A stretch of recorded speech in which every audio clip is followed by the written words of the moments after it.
The Rangers season has gone from frustrating to downright dismal.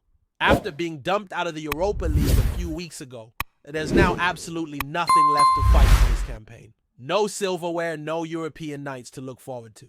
Nothing! All that's left is pride and preparation for the next chapter. And make no mistake, the focus has well and truly shifted to what comes next. The Light Blues are already gearing up to put together a much stronger push next season, because this one, it's been a write-off. And to kick off today's update, we've got major developments that could shape the club's European journey. Rangers have just been dealt a significant setback regarding their Champions League route next year, and it's not looking great. We'll break that down in a minute and also bring you all the latest Rangers news from the last 24 hours. A lot's been happening behind the scenes, and fans deserve to know the truth of where things stand. Now, before we dive into the European bombshell, let's take a step back and talk about the domestic picture, and why, despite a couple of impressive wins over Celtic this season, will be remembered for all the wrong reasons. Chris Boyd, speaking his mind as always, reckons Rangers have fallen miles short on the home front. And it's hard to argue with him. Yes, the team has managed to beat Celtic in both of their last two meetings, which on paper sounds fantastic. That 3-0 victory at Ibrox back in January was as dominant a display as we've seen all season, with Robin Proper Danilo and young Giannis all getting on the score sheet and sending the home fans into raptures. And then there was the shock win at Celtic Park in March. A game nobody really gave them a chance in, but Rangers turned up and delivered. Raskin, Diamande, and Igerman got the goals in a 3-2 win that stunned the green half of the city. But even with those results, the bigger picture paints a grim story. 17 points adrift in the table. 17. That's not a gap. That's a gulf. And here's the thing. These wins might be satisfying in isolation, but they don't hide the broader issues that have plagued the club all season long. Inconsistency, lack of cutting edge, questions over leadership, over squad depth, over tactics. Boyd said it best, yes, these matches matter. Celtic will want to win, Rangers will want to win, and the fans will turn up wanting to see some fight. Brendan Rodgers will want to impose his style, and Rangers in front of their own fans have every reason to go out there and put on a show.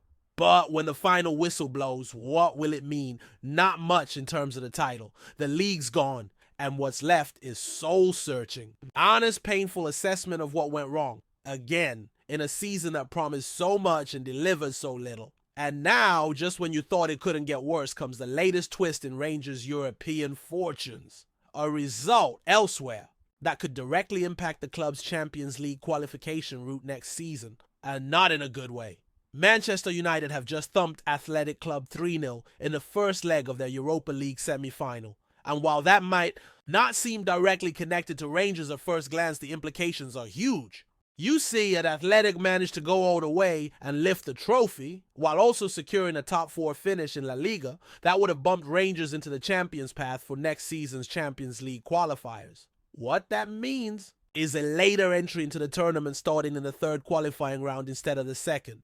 Less games, less risk, better odds of actually reaching the group stage. But now, after that heavy defeat at Old Trafford, the likelihood of a miraculous comeback next week looks slim to none. Let's be honest, overturning a 3-goal deficit away in Manchester is a near impossible task. And so the door closes. Rangers, as it stands, will have to go through the league path.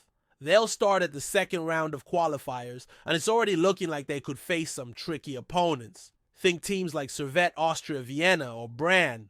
None of them are giants, sure, but these early qualifiers can be minefields, especially for a team still trying to find its identity. It's a massive blow. Because of the club's current coefficient ranking, every extra round is a risk. Every game is a potential banana skin. And after missing out on European progression this season, Rangers can't afford to stumble again. Europe isn't just about pride. It's about money, about attracting players, about restoring stature. And starting earlier in the qualifying rounds makes that road so much harder. Now turning our attention back to domestic matters, there's a huge game on the horizon. Rangers will welcome Celtic to Ibrox this weekend for what will be their third last home match of the season. Barry Ferguson, who's been in interim charge since the sacking of Philippe Clement back in February, has yet to taste a win at Ibrox in 90 minutes. He'll be desperate to put that right.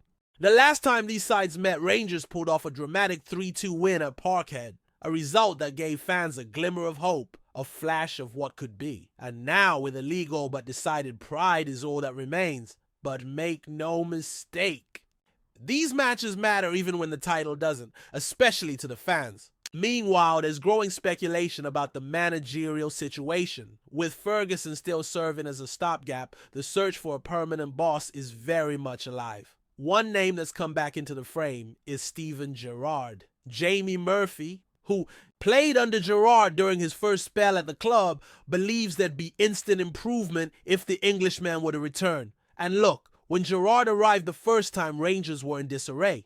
There was no direction, no structure, no belief. Training ground facilities were lacking, basic infrastructure wasn't up to scratch, and the club was crying out for leadership. Gerrard brought that. He built a proper backroom team, instilled standards, and ultimately delivered a title that broke Celtic's long-standing dominance. His record, nearly 200 matches in charge and a win percentage north of 60%, speaks for itself. Since then, his stints at Aston Villa and in Saudi Arabia haven't gone to plan, and right now he's available. Could he be the man to steady the ship again? Murphy thinks so, and Gerrard might not be the only big name returning to Ibrox. Behind the scenes, the club has just appointed Kevin Thelwell as its new sporting director. The 50-year-old will arrive from Everton once his contract there runs its course, and his arrival is being seen as a key step in the club's rebuild. Former Rangers defender Alan Hutton has weighed in, and he didn't mince words. This is a massive job. Thelwell has experience, no doubt. He's worked in the Premier League, he's been involved in Major League Soccer, and he knows what it takes to operate at a high level. But nothing can fully prepare someone for the demands of this job. Not just the footballing side, but the weight of expectation that comes with trying to wrestle control back from Celtic and fix a squad that's clearly in need of major surgery. Hutton made it clear this isn't a quick fix. It's not about spending a load of money in one transfer window and hoping for miracles. This is long-term. The fans, whether they like it or not, will need to be patient. Because rebuilding it with a club like Rangers to the point where it can compete consistently at home and abroad is not something that happens overnight. The takeover situation with 49 Enterprises is still lingering, and until there's clarity at the very top, the rest of the football operation remains in flux. Recruitment, squad balance, leadership, it all needs addressing, and Thelwell, according to Hutton, is going to have to hit the ground running. He's got to come in and quickly get a grip on the size of the task ahead. Identify the dead wood, find leaders, rebuild a spine, and most importantly, get the managerial appointment right. Because whoever comes in as head coach will be tasked with reigniting belief, not just in the dressing room, but in the stands as well.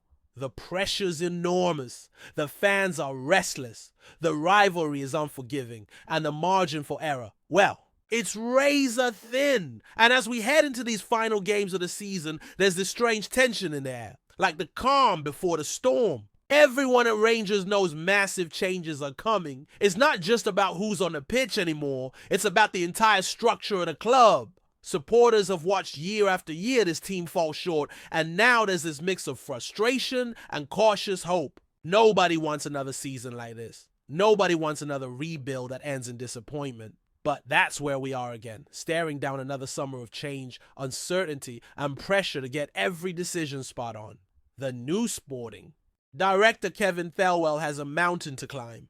Alan Hutton wasn't sugarcoating it when he said this isn't a job for the faint-hearted. Ibrox demands results. It demands trophies, and it demands a brand of football that matches the history and stature of the badge. Thelwell might come in with an impressive CV. Time at Everton Wolves and the New York Red Bulls. But even that doesn't guarantee success in Glasgow. This city lives and breathes football, and the microscope he'll be under from day one is intense. Fans won't wait long before they start asking questions, especially if next season starts the way this one did. It's not just about signing players either. It's about signing the right ones. The squad needs more than depth, it needs character. Leaders, fighters, guys who understand what it means to wear the shirt and play in front of 50,000 fans who will let you know when things aren't good enough. Rangers need to find players who don't shrink under pressure, who won't disappear in big games. Because let's be honest, there's been far too many passengers in this team lately. Too many lads happy to just cruise through matches to play safe to not step up when it matters most.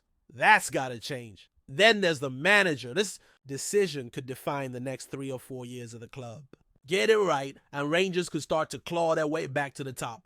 Get it wrong, and we're back to square one. More sackings, more interim coaches, more missed opportunities. Barry Ferguson's done what he can with the tools at his disposal.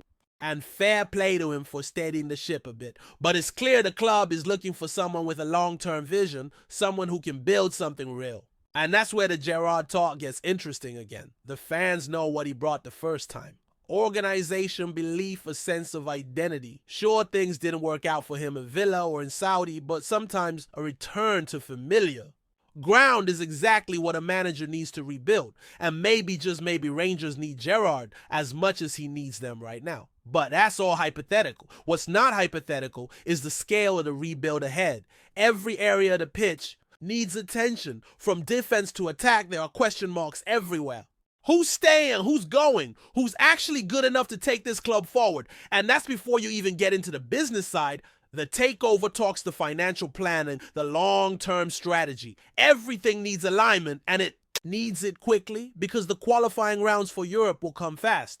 And if Rangers mess that up, it'll be another year of regret, another year of watching other clubs make the money and headlines. So as the season winds down, all eyes are already on what's next. The next manager, the next signings, the next steps. Because while there might still be a few games left for most fans, the real season, the one that matters, is about to begin this summer. And this time, there's no room for excuses. It's time for action, time for ambition, time for Rangers to stop looking back at what went wrong and start building something that can finally go right. Before we continue, make sure to subscribe to our channel and turn on notifications to get all the exclusive news about Rangers FC. Don't overlook any details about your beloved team. It's crucial for Rangers FC fans. In a revelation that's already shaken the very foundations of Scottish football, commentator Derek Rae has broken his silence in stunning fashion. The respected voice of the game, known for his articulate analysis and decades of dedication to the sport, came forward with a bombshell claim. There was an explicit directive in place. The Rangers were not to win. Speaking in an exclusive interview, Rae didn't mince words. It's not just a conspiracy theory whispered in pubs, he said, his voice tinged with both frustration and sorrow. This came from high up. The instruction was clear. Rangers must not come out on top. For many, these words confirm suspicions long held, but never publicly validated by someone within the inner workings of the football media and governing landscape. The timing of this revelation could not be more volatile. The title race is already a heated affair, with every decision on the pitch scrutinized and analyzed. But Rae's words add a dangerous new layer. The suggestion of manipulation at the highest level, a betrayal not just of Rangers supporters, but of the sport itself. I've kept this to myself for years, but I can't be silent any longer, Rae added. The integrity of the game is more important than any personal loyalty or fear. The fallout has been immediate. Supporters have taken to social media in a storm, demanding investigations and transparency. Meanwhile, officials have gone into damage control mode, offering vague statements that do little to counter the weight of Rae's testimony. Among fans of the Ibrox side, there's a familiar fury. Not born from surprise, but from long-standing disillusionment. What this means for the ongoing campaign remains to be seen. But one thing is certain, Scottish football has been dealt a blow that won't heal quickly. And as the spotlight intensifies on the powers that be, the people are asking, if Derek Rae's telling the truth, who else knew? Greetings, fans. Make sure to hit that like button and subscribe to the channel, as it's greatly appreciated by Rangers FC. And don't forget to share your thoughts on the news in the comments section below. Until the next video, stay tuned.